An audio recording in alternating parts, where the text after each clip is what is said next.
آج کے دور میں اس وقت صرف امن کے متعلق ہی بات کی جاتی ہے، جہاد پہ بات نہیں کی جاتی، اس کی وجہ کیا ہے؟ ذہنوں کو تسخیر کر لیا گیا۔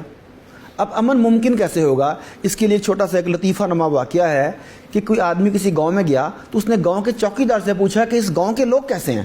اس نے کہا بہت نیک، ایماندار، سچے۔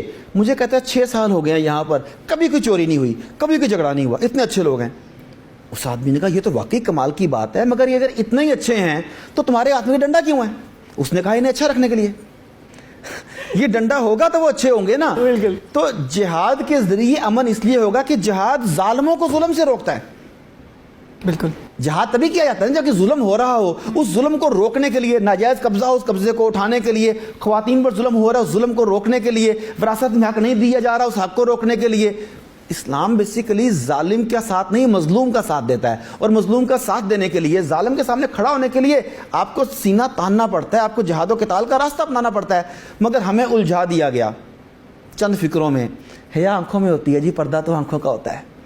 ہمیں بتایا گیا جو بھی آپ نے کہا کہ اسلام امن کا دین ہے۔ اب امن کیسے قائم ہوگا اس کی بات نہیں کی گئی۔ ہمیں یہ تو بتایا گیا کہ رسول پاک صلی اللہ علیہ وسلم کتنے دن اچھی کھانا نہیں کھاتے تھے، ان کے کپڑے کیسے تھے، مگر یہ نہیں بتاتے کہ ان کے پاس تلواریں 9 تھیں، یہ نہیں بتاتے بچیاں 5 تھیں، یہ نہیں بتاتے جنگی گھوڑے کتنے تھے۔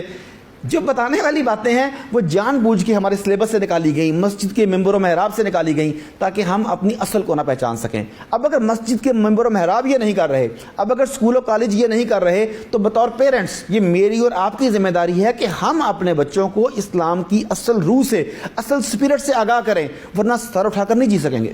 اگر کسی مسلمان کے سامنے اسلاموفوبیا کا عمل ہوتا ہے تو اس کو کس طرح کا رد عمل دینا چاہیے؟ دیکھیں یہ تو سچویشن کے مطابق ہے۔ کچھ جگہ پر ایسا ہے کہ آپ اپنے اخلاق سے انہیں بن کر لیتے ہیں، کچھ جگہ پر ہے کہ دوسرے نے زیادتی بھی کی مگر آپ اس زیادتی کو اگنور کر کے گریٹر کاز کے لیے، بڑے مقصد کے لیے اسے اگنور کر کے اس سے پھر زیادہ بھلائی کا معاملہ کرتے ہیں۔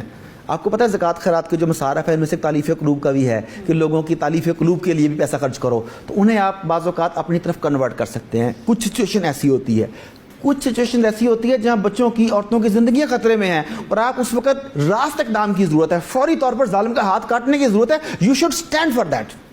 دیکھیں عائشہ صدیقہ رضی اللہ تعالیٰ عنہا سے کسی نے پوچھا کہ رسول پاک کے اخلاق کیا تھے، انہوں نے کہا وہ مجسم قرآن تھے۔ بالکل۔